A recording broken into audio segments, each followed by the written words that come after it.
जिन लोगों की विचारधारा जनता के साथ नहीं लेकिन अपने साथ कुर्सी के साथ सदैव रही है। चुनाव में हमारा एक ही चेहरा है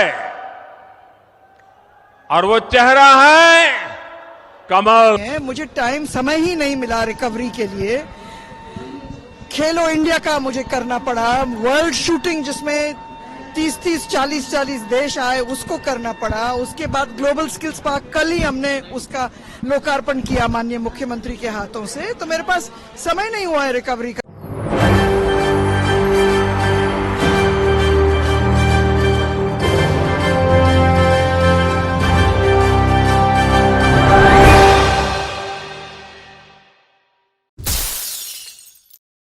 नमस्कार, मैं नाज़मीन खान और आपका स्वागत है हमारे खास प्रोग्राम बात सच की में। आज प्रोग्राम की शुरुआत विधानसभा चुनाव को लेकर करेंगे। 5 राज्यों में विधानसभा चुनाव साल के अंत में होते हुए दिखाई देंगे और चुनाव आयोग ने यहां पर एक तरीके से चुनाव तारीखों का ऐलान कर दिया है। इन 5 राज्यों में अगर किसी एक राज्य का जिक्र किया जाए जो सबसे ज़्यादा अहम माना जा रहा है वो मध्य प्रदेश दिखाई देता है। मध्य प्रदेश में 17 नवंबर को चुनाव होंगे, लेकिन 17 नवंबर में जो चुनाव होंगे उससे पहले कांग्रेस पार्टी और भारतीय जनता पार्टी अपनी कमर कसती हुई दिखाई दे रही है, जिसमें कांग्रेस पार्टी कमलनाथ को सीएम चेहरे के रूप में उतारने की कवायद में लग चुकी है, तो वहीं भारतीय जनता पार्टी ये ऐलान करती हुई नजर आती है कि उनका कोई भी सीएम चेहरा नहीं होगा। लेकिन भारतीय जनता पार्टी के इस दावे के साथ उनके ही मंत्री यहां पर नाखुश नजर आ रहे हैं। उनका दावा है कि यहां पर भारतीय जनता पार्टी किसी सीएम चेहरे को जरूर उतारे। यहां पर उम्मीदवारों की लिस्ट भारतीय जनता पार्टी लगातार जारी कर रही है। चौथी लिस्ट जारी हो चुकी है, लेकिन चौथी लिस्ट में बात कही जाए तो कई ऐसे दिग्गज चेहरे हैं जिनको शामिल अभी तक नहीं किया गया है। इसमें सबसे बड़ा नाम देखा जाए तो ज्योतिरादित्य सिंधिया का नाम सामने आता है, जो केंद्रीय मंत्री हैं, और ऐसे में देखा जाए तो यहाँ पर ज्योतिरादित्य सिंधिया को चौथी लिस्ट में भी यहाँ पर उम्मीदवारों की लिस्ट में शामिल नहीं किया जाता है, जिसके बाद कयासों के बाजार शुरू हो चुके हैं कि ज्योतिरादित्य सिंधिया का भारतीय जनता पार्टी ने मात्र भर इस्तेमाल किया या फिर ज्योतिरादित्य सिंधिया को एक मास्टर स्ट्रोक के रूप में दिखाने की कोशिश में जुटी हुई है, क्योंकि कांग्रेस पार्टी यहां पर बड़े बड़े दावे करती हुई नजर आई। कांग्रेस पार्टी सिंधिया पर कई बड़े आरोप लगाती हुई दिखाई दी। क्या कुछ यहां पर ज्योतिरादित्य सिंधिया को लेकर कांग्रेस की तरफ से कहा जा रहा है, देखिए जरा। मोदी की हर गारंटी को हर बूथ तक पहुंचाना है और इस चुनाव में हमारा एक ही चेहरा है और वो चेहरा है कमल। इस कमल को ही भारी बहुमत से जिताना है और हम इस कमल के नेतृत्व में, कमल के निशान से राजस्थान का भाग्य भी तेज गति से आगे बढ़ाएंगे।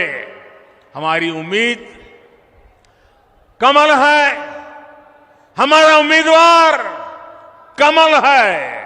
हम कमल खिलाएंगे, भाजपा को जिताएंगे। इसी लक्ष्य के साथ हम सबको एक मुक्त ताकत बनाकर निकलना है। एक बार फिर मेवाड़ इतना भव्य स्वागत करने के लिए मैं फिर एक बार मेवाड़ की धरती को प्रणाम करता हूं, इस वीर माताओं को प्रणाम करता हूं, यहां के सभी नागरिकों को प्रणाम करता हूं। मेरे साथ बोलिए भारत माता की। दोनों हाथ ऊपर करके मुट्ठी बंद करके पूरी ताकत से बोलिए भारत माता की, भारत माता की, भारत माता की। बहुत बहुत कांग्रेस की तरफ से आपने बात तो सुनी, उनका सीधे तौर पर कहना है कि नाराजगी थी, नाराज होके गए, अब यहाँ पर भारतीय जनता पार्टी में एक तरीके से मुंह की खानी पड़ेगी। लेकिन वहीं ज्योतिरादित्य सिंधिया ये दावा करते हुए नजर आते हैं कि यहाँ पर भारतीय जनता पार्टी जरूर जीतती हुई मध्य प्रदेश में नजर आएगी और भारतीय जनता पार्टी जल्द ही उन्हें टिकट देती हुई भी दिखाई देगी। क्या कुछ ज्योतिरादित्य सिंधिया भारतीय जनता पार्टी को लेकर और कांग्रेस पर हमलावर साबित नजर आ रहे, देखिए जरा। पूरा विश्वास है कि हमारे पांचों प्रदेश के मतदाता, तो इसलिए मैं कहता हूँ मतदाता, क्योंकि मतदाता भगवान स्वरूप होता है, उनका विकास और प्रगति के प्रति, देश के वर्चस्व के प्रति, प्रधानमंत्री जी के नेतृत्व में भारतीय जनता पार्टी की सेवा, सुशासन और गरीब कल्याण की नीति के आधार पर पूर्ण आशीर्वाद भारतीय जनता पार्टी के साथ रहेगी। यही एक कामना मैं दिल के गहराइयों से हमारे मध्य प्रदेश की जनता, खासतौर से पांचों प्रदेश की जनता की तरफ से ये कामना करता हूँ। देश भर देखने में आ रहा है, लगातार पीएम मोदी को टारगेट किया जा रहा है। पीएम मोदी को पहले महादानव बताया ईडी की कार्रवाई पर, अब रावण बताया। देखिए, जिन लोगों की विचारधारा जनता के साथ नहीं लेकिन अपने साथ, कुर्सी के साथ सदैव रहेगी, वे एक राष्ट्रीय स्तर नेता जो आज भारत से उभर कर विश्व पटल पर उजागर हुए, उनके प्रति ये जो दुर्भावना है, मुझे पूरा विश्वास है कि ऐसे लोगों को प्रदेश और देश की जनता जवाब जरूर। अब आपको बता दें कि ज्योतिरादित्य सिंधिया को आपने सुना, अब यहाँ पर एक बड़ी बात सामने आ जाती है कि ज्योतिरादित्य सिंधिया तो दावा कर रहे हैं, लेकिन अभी तक यहाँ पर 4 लिस्ट जारी हो चुकी है और 5वीं लिस्ट कहा जा रहा है कि जल्द जारी होती हुई नजर आएगी। यानी कि रविवार को ये लिस्ट जारी हो सकती है और इसमें भाजपा की तरफ से बड़े चेहरे यहाँ पर मौजूद होंगे, यानी कि गृह मंत्री अमित शाह मौजूद होंगे, जेपी नड्डा मौजूद होंगे। इनके नेतृत्व में यहाँ पर एक 5वीं लिस्ट जारी की जाएगी। चौथी लिस्ट में बात कही जाए तो 136 नामों का ऐलान किया गया है।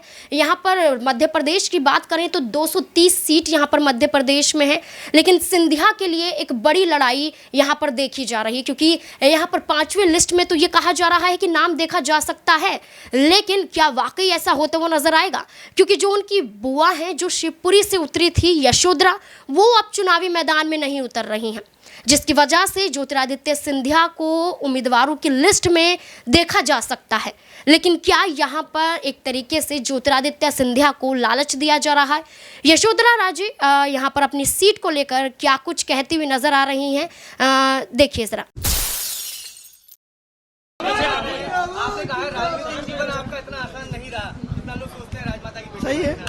सही है, मैं और क्या कहूँ, उससे बहुत कठिन रहा। सब लोग सोचते हैं राजमाता की बेटी हूँ, पर बहुत सामने चुनौतियां आई, वो मैंने गलत नहीं कहा। आप मुझे दोहरा रहे क्यों? मुझे दोहराना नहीं है, उससे कोई मतलब नहीं। अभी तो मेरी तबीयत ठीक नहीं है, मुझे टाइम, समय ही नहीं मिला रिकवरी के लिए।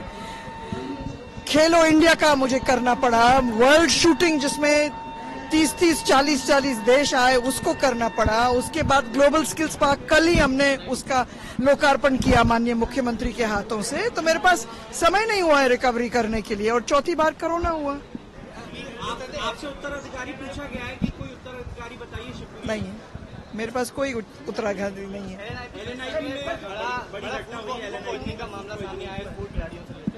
मैं उसका मेरे संज्ञान में नहीं आया है, मैं अभी ट्रेन में थी, पता लगाऊंगी। मध्य प्रदेश में जिस तरह यूथ गेम्स शुरू हुए हैं, बाकी से बहुत ही अच्छे रहे, ग्वालियर के अच्छे परिणाम आए, शिवपुरी के अच्छे परिणाम आए। अब इसके ऊपर हम डेटा एनालाइज करेंगे, देखेंगे कि कहां से कौन से किस विधा में मेडल्स आए हैं, ताकि हम फीडर सेंटर शुरू करें वहां और अपने बच्चों को वहां से निकाल के आगे एकेडमीज में लाएं। ये बहुत अच्छी एक पहल हुई है और माननीय मुख्यमंत्री के नेतृत्व में।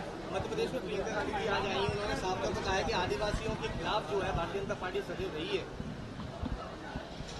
देखो, सबका अपना अपना कहना है। किसी और आदिवासी के पास जाओगे आप तो वो माननीय मुख्यमंत्री जी का, भारतीय जनता पार्टी का बहुत ही प्रशंसा करेगा।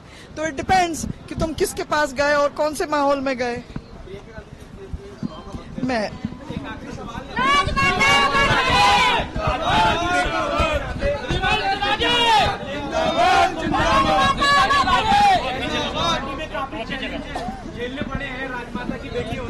सबको अपने अपने लाइफ में चैलेंजेस झेलने पड़ते हैं। आप लोग उसको आउट ऑफ कॉन्टेक्स्ट मत लो। मैं जहां मैं थी, मैं बच्चों को बता रही थी कि लाइफ में हमेशा चैलेंजेस रहते हैं और कभी डरना नहीं। चैलेंजेस को आप बिल्कुल मीट करो, और आप उसको निकाल रहे हो आउट ऑफ कॉन्टेक्स्ट और पता नहीं कहां। अब यशोधरा को आपने सुना, और सीधे तौर पर आपको ये बता दें कि अब ज्योतिरादित्य सिंधिया को लेकर ये अटकलें लगाई जा रही हैं कि जल्द ज्योतिरादित्य सिंधिया या तो ग्वालियर सीट से उतारे जा सकते हैं या फिर शिवपुरी की 2 और सीटें हैं उन पर सिंधिया को उतारा जा सकता है। लेकिन शिवपुरी की जो सीट है इसको महत्वपूर्ण माना जा रहा है कि ज्योतिरादित्य सिंधिया को ही दिया जाएगा। लेकिन ये सच है या नहीं, ये देखना काफ़ी दिलचस्प होने वाला है। और वहीं दूसरी तरफ देखा जाए तो चौथी लिस्ट में यहाँ पर शिवराज सिंह चौहान को शामिल कर लिया जाता है, बुधनी से सीट पर उतार दिया जाता है, लेकिन ज्योतिरादित्य सिंधिया को सीट नहीं दी जाती है, जिस वजह से ये देखा जा रहा है कि आपसी कलह शिवराज सिंह चौहान और ज्योतिरादित्य सिंधिया के बीच में देखने को मिल सकती है, और ये एक बड़ी वजह बन सकती है। लेकिन क्या ऐसा होता हुआ नजर आएगा? क्या भारतीय जनता पार्टी के लिए ये विधानसभा चुनाव जीतना काफ़ी मुश्किल हो जाएगा? क्या लगता है आपको? कमेंट सेक्शन में ज़रूर बताएं और देखते रहें SPN 9 न्यूज़। धन्यवाद।